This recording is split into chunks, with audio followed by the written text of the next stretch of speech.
What's up, guys? So, as you know, I am putting together the Eclipse and it is running. I had a little problem, found the problem, fixed the problem, so car is ready to run again.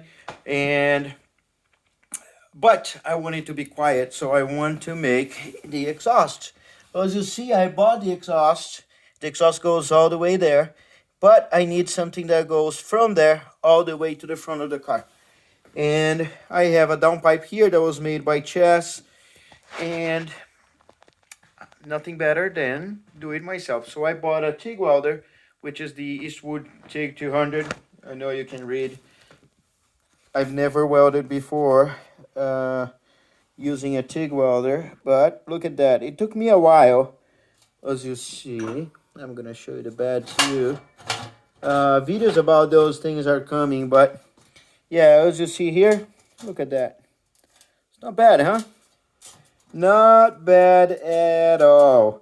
I mean, it wouldn't be something that you would sell to someone and say, hey, look at my service. But, yeah. So, there you go. Those videos are coming. This is heavy. All right.